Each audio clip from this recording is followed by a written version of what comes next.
Good afternoon. This is Ed Carbajal for MMAnews.com. It is Sunday, November 14th, and this is your Sunday submission. Make sure you check out all your mixed martial arts and combat sports news and results at MMAnews.com. If you're watching this on YouTube, please do the thumbs up and bell notification for content like this and all of our fighter interviews, usually done by the Canadian god, James Lynch. Make sure you check out our most recent interviews, which are with Terrence McKinney, Jeff Neal, and Jamal Hill, all up on the MMAnews.com YouTube channel. If you like the stuff I do, please give me a follow on Twitter at Carbazel, and let's get into the fights of the weekend. So it was a another early UFC and another heavily stacked Friday night if you watch the regional scene. Bellator 271 was Friday night. It had Bellator come back to the States, back to their regular time on Showtime on Friday nights, which I think we can all appreciate. And I know the UFC card was early, but I'm not a fan of these early cards because I'm out doing stuff. You know, I like my fights to be at nighttime. So Bellator hooked that up nicely on Friday. With Bellator 271, the main event was Chris Cyborg against Sinead Kavanaugh at a SBG.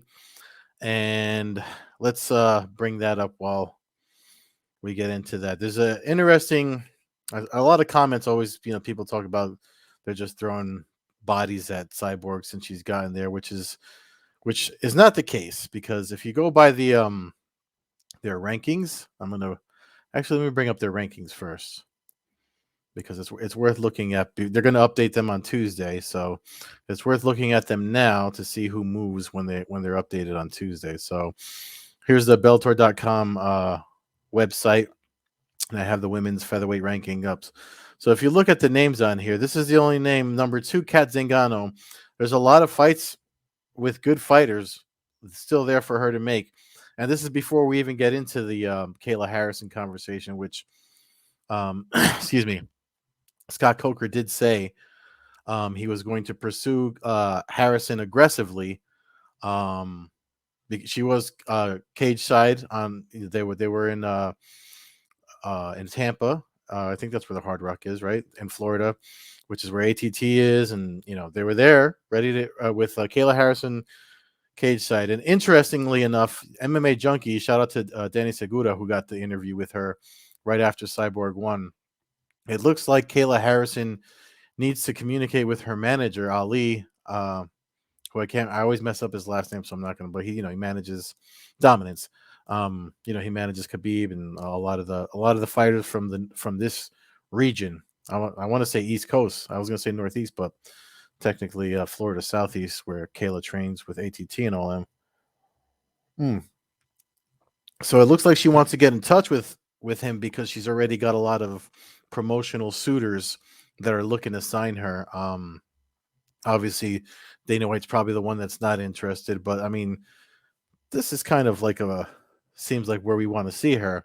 She's already a 2-time PFL champion. We know she can make the feather 145 pounds. So the conversation comes with looking at the rankings here as they stand right now. Again, it's November 14th. They're going to update them on Tuesday. But if you look at the fights for them to make, I mean, she just beat the number 5. They're going down. The good thing about Bellator starting these rankings is that they're going down this list, right? They're going down a list of the ranked fighters. So you can't really say they're trying to hand her a bunch of, just throwing bodies at her like a lot of people were making fun of. And not for nothing, I'm going to bring up the GIF of the finish. Actually, I don't even know if it plays on the GIF, but I'll share that with you in a minute. But the names that keep coming up, Janae Harding, number 6, was there on Friday night to kind of is my light turning off here? Anyway, it's daytime.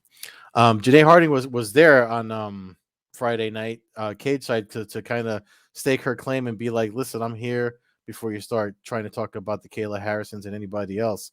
Kat Zingano, who's ranked at number 2, name also came up a lot, especially when they spoke with Scott Coker in the post-fight press conference. So it's not like there's not a lot of fights for her to take, but with needing the eyeballs, I mean, let's be honest, they've changed networks 3 times in like a 12-month period.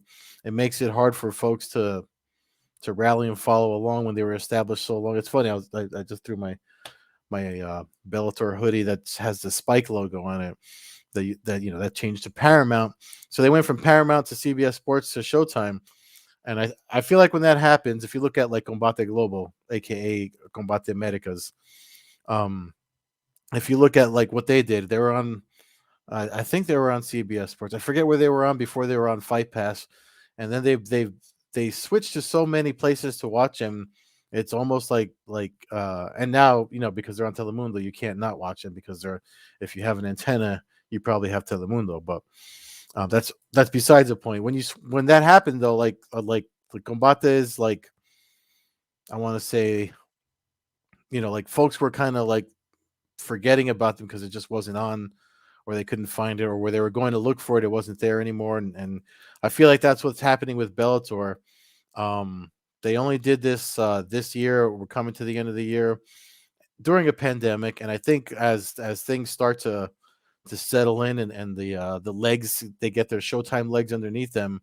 Because you got to remember, Strike Force's history with Showtime and Scott Coker. I mean, the ingredients are there for big things to happen, and despite all the logistical stuff they had happen as far as like medical clearance with Yoel and we didn't get the fights that we wanted to see with Yoel and Rumble and that light heavyweight Grand Prix. We still got some decent fights out of the event, and I just feel like not enough fans know where to. I actually had somebody ask me earlier this week, when does Cyborg fight again? And I told him, I'm like, she's actually fighting on Friday. This was earlier in the week. She's actually fighting. One of my coworkers actually was asking about it. And I was like, yeah, she's fighting soon. She's fighting on Friday. So there's fights for her to make there. And let me remove this because I want to bring up the MMAnews.com results page so we can take a look at there is one GIF. I don't even know how to say that right. Of the finish. And I think that it's a little bit like it's if you watch the whole clip, which is also on the results page here. If you watch the whole clip of the finish, you'll see. I think it's on the bottom here. That's the video clip. You'll see that Kavanaugh actually landed 2 shots that I thought was going to drop Cyborg before Cyborg landed her one, and I believe this is her one. So they show the one that drops her, but just before that, there's shout out to Kavanaugh for going toe to toe and just let's not drag this out. Let's see who's got what it takes. I mean, and I think not for nothing, I think that's how you beat Cyborg. If you look at her loss to Amanda Nunes, Amanda Nunes walked into her and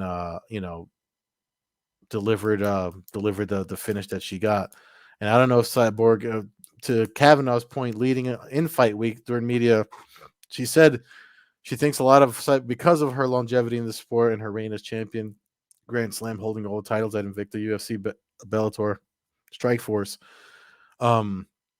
I think because of that, there's probably some truth to the fact that maybe walking into a fight against Cyborg, if I'm a featherweight woman, there is a bit of a aura of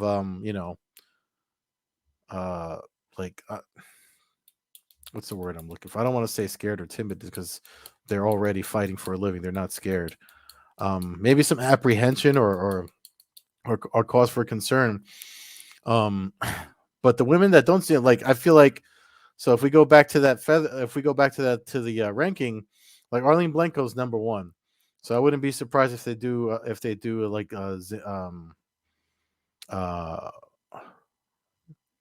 Harding or Blanco again as a rematch because she's Blanco, who I've interviewed a bunch of times. There's one interview on this channel actually, and for a couple other outlets. Who's her commitment to going after this title. She was in the country for half of this year. I think she's finally on her way home now since her last fight, and she's managed to keep the number 1 spot and she already fought Cyborg, so now there's no fear of the unknown for her. So maybe a rematch with her is a bigger threat to Cyborg than fans are even thinking about. And there's something about Janae Harding outside of the fact that she is super beautiful. And I know I shouldn't be saying that. I'm talking about Kayla Harrison. Kayla Harrison come smack me in the mouth.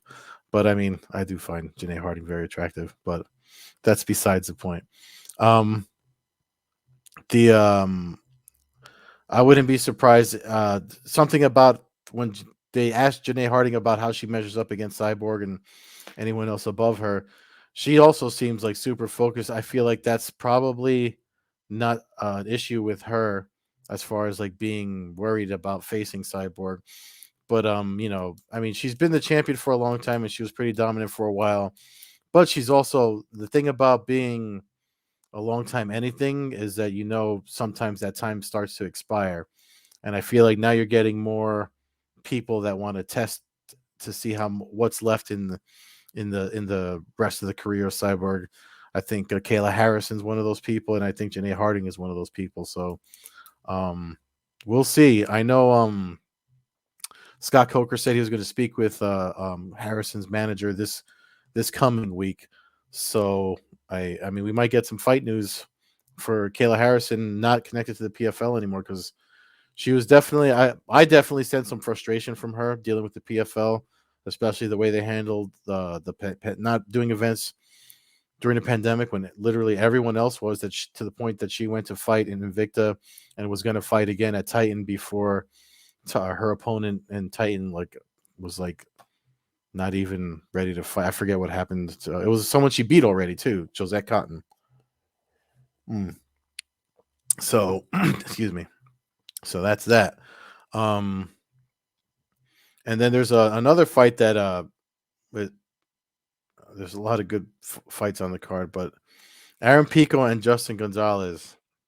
I mean, again, if Bellator did fight of the night accolades for their events, and this one I can't click because of the whole thing with YouTube and their. I mean, who knows who's going to complain about? It's funny to talk about that. ESPN MMA shared a Bellator. They're not on ESPN, nor are they. Like they're technically network competitors if you're looking at their sports content, and they shared the video of one of the knockouts from this event, or either Cyborg's knockout or there's a flying knee knockout that I think we have on here. No, it's not on here. Of course not. But they shared it and they tagged Bellator, but it's like, okay, it's all right for you guys to do it, but when I'm over here with my little Sunday catch-up vlog, you've fucking hit us with a copyright strike. So whatever, you and your robots, YouTube robots. But anyway, this fight right here with Aaron Pico and Justin Gonzalez, definitely a fight of the night contender, and it speaks not only because it was Justin Gonzalez was 12-0 before he fought Aaron Pico, and when you look at Pico's losses, it's either he's going to finish somebody or he gets finished up until this point. And the switch in training camps from Body Shop to Jackson Wink looks like it's helping him out. And they went all 3 rounds, and the fight it's funny because it's easy to armchair quarterback it or whatever you want to call it when you're watching the fights and you're not, because you're not in there. For them it's only seconds or whatever, but there was some things. First of all, Justin Gonzalez is tough as hell. They showed the slow-mo of the body shots that Pico were landing on him, and he was not only did he take them, but he was there for all 3 rounds. And Pico did go to his wrestling in this fight, because at the beginning of round 1, I want to say Gonzalez, I don't remember what the first strike was that hit him with, but it looked like it phased Pico. And he's definitely rounding out, because if you saw at the start of every round, Pico was definitely more worried about protecting. He had a high guard, and was trying to protect his head because of the way he's been finished in the past. And even the exchanges, though, it's like he loads up so much on when they were inside the pocket, if you will, when he was loading up on punches to the body, those body shots. I mean, there were points that even the broadcast was like, McCarthy was like, oh, he's he's dropping his hands. But I mean, I don't know. I mean, if the timing is there and he's able to protect himself and perform the way he did on Friday, um, I mean, both guys definitely should be on your radar if you weren't following them before Bellator 271. And I think Justin Gonzalez to go undefeated this long, and but it was, I mean, they talk about wrestling and your base style. So like, if you watch a lot of fighters, no matter where you watch them, you always hear someone that's versed in what to recognize and watching other combat sports like Joe Rogan and McCarthy and other people. You'll see that they always comment on where they're really good at. Like if it's a really good submission guy, they'll talk about how dangerous the ground is and how they don't mind fighting off their back. And Pico definitely turned his wrestling on in this fight. And Gonzalez was no slouch as a wrestler either. But I mean, they talk about the levels, how there's levels to things, and it's just crazy how, because I know you have to change things when you're good at something. Like I know there's wrestling, and then there's wrestling for MMA, and there's boxing for MMA, which we've already seen with all the crossover stuff that Dana White doesn't want to hear about anymore. MMA fighters going to boxing, but that's where the differences lie. And I really couldn't tell the difference with. I only watched Pico wrestle when he was in the trials before the Bellator signed him, because they were mentioning his name a lot before they even signed him, like, because I wanted to see how good he was before he started his MMA career, and we saw a lot of that at Bellator 271. Um, but the body shots, man, the stuff that he landed, I've seen him land before and drop people with, and then the slow mo. If you watch the slow mo, go to Bellator social, it's right there on the page. If you just look at their media, the slow mo of the impact, how they show like the flesh shake and stuff like that.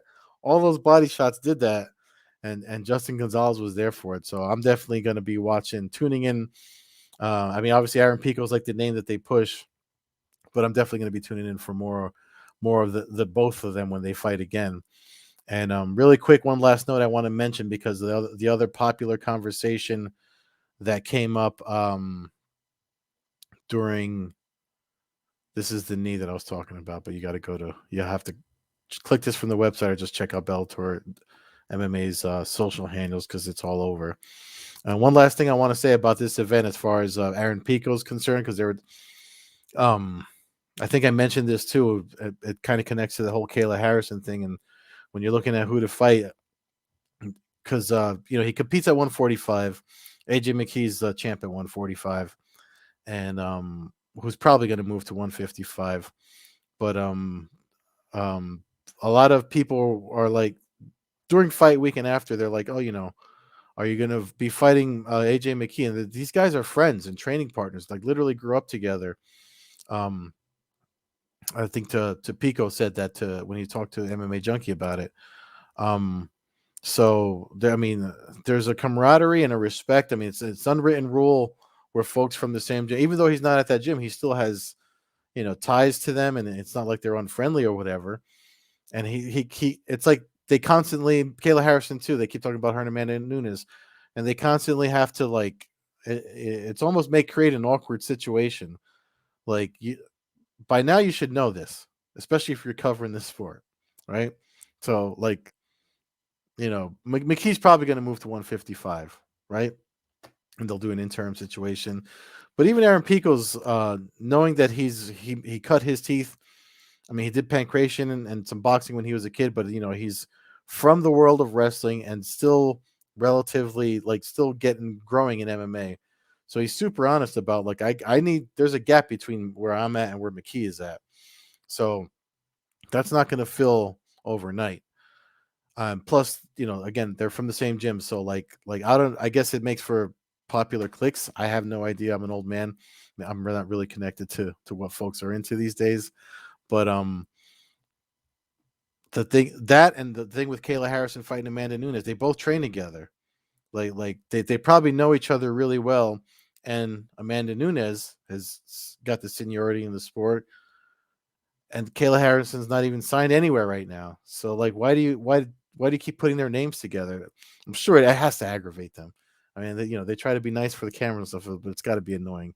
If the next time I ever even get to ask Kayla Harrison or Pico for that matter, or McKee, I'll ask him if it's annoying, but I feel like it is. It's got to be annoying to them. But anyway, um, let's go to UFC, another early UFC on Saturday. It started at 1. First bell was at 1. Main card started at 4 p.m. So I only watched.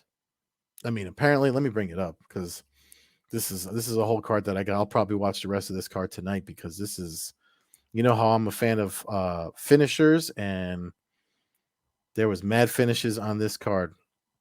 So here are the results with highlights from UFC Vegas 42 back at the Apex after UFC 268. And I don't know if the event of UFC 268 did something.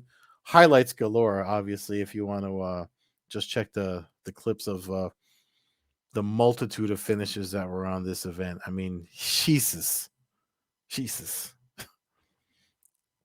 scrolling down to the end to get to the results so we could just go over what I mean.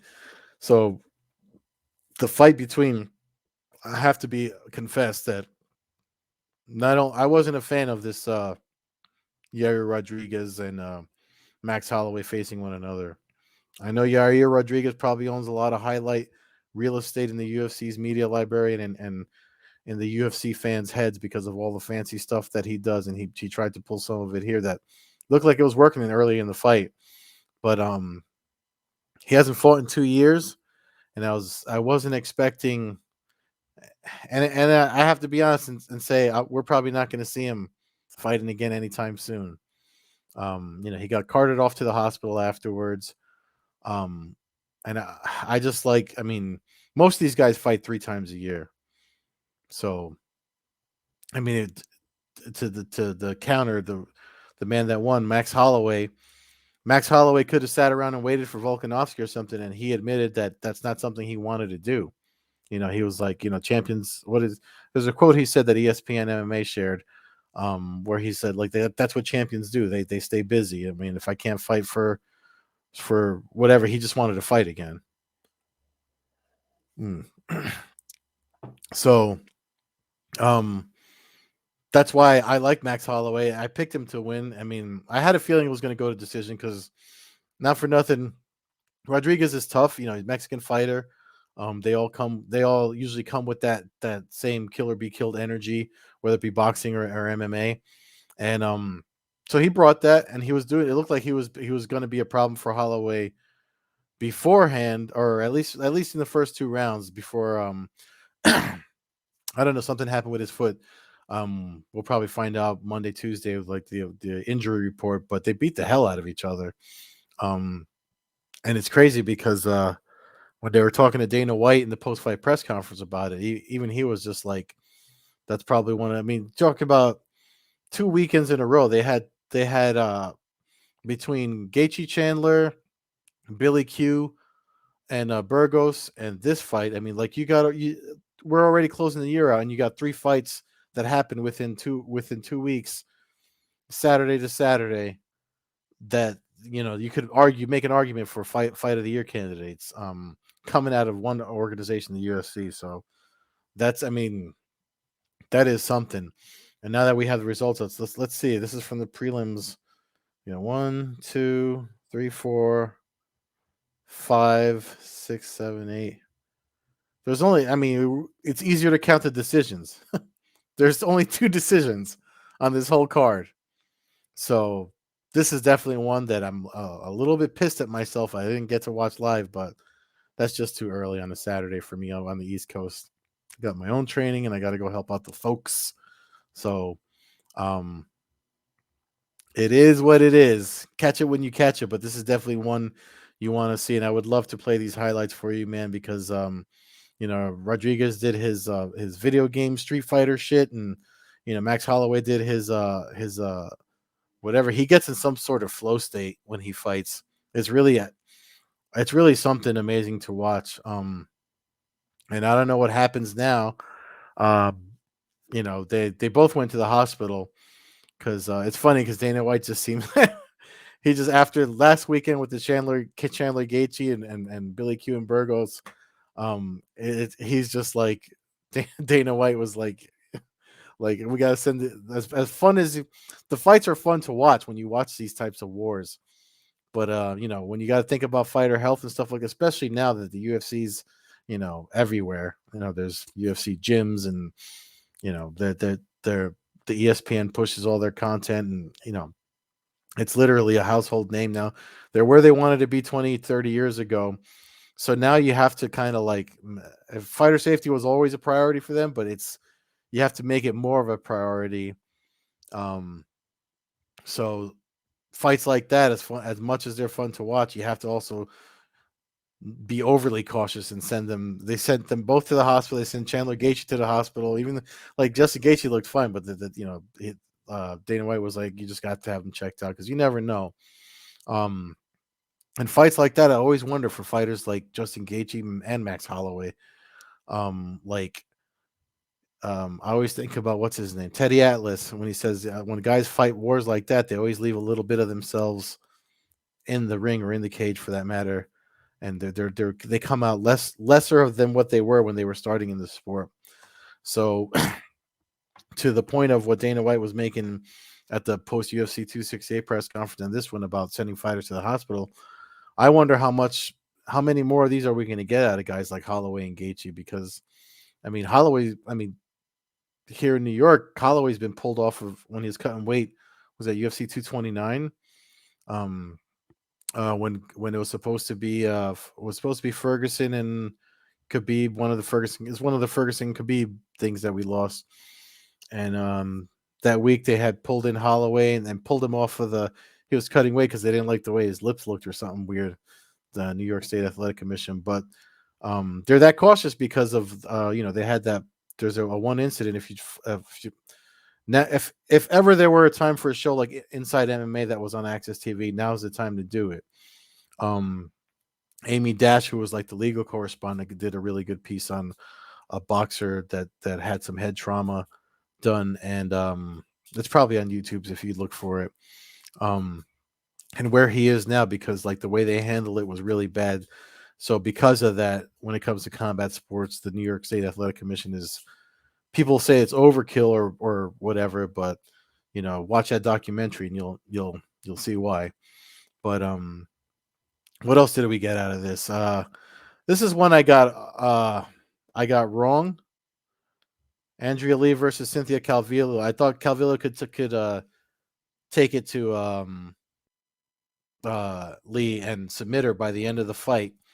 At least maybe in the later rounds, but between rounds, it says stoppage at 5 minutes. That's because it was she was on the stool, and some people try to. You're gonna get these armchair guys, new UFC fans that are. I remember when Glover Teixeira submitted Jan Blachowicz.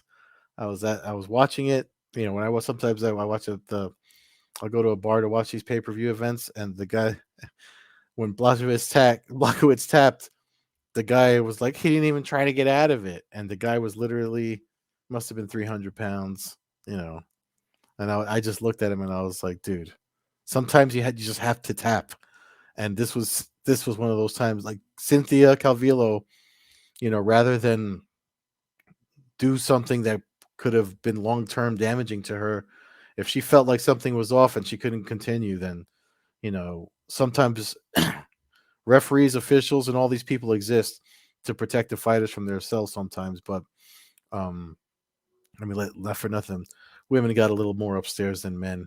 Like they know when something's really off, like whereas we'll be all brutish and stupid and try to push through it and have our leg pop the other way or something weird like that.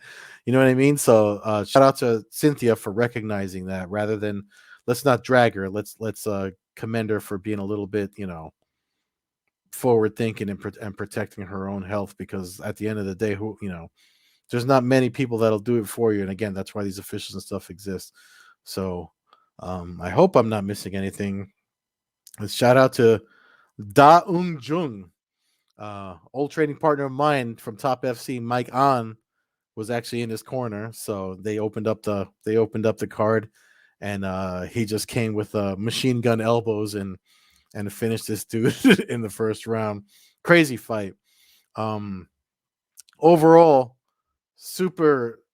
I mean, again, when you get an event with all finishes, that's definitely worth a rewatch. So again, I only watched what I had to so I could do this, but I'm definitely going to catch up tonight and watch the rest of them before I do my podcast, Coast to Coast Combat Hour on that we record on Tuesdays with me and Matt Hawkins. So if you want to check that out, make sure you give me a follow on Twitter. That's my handle at Carbazel. Thanks again for watching this one as I close this out for this Sunday.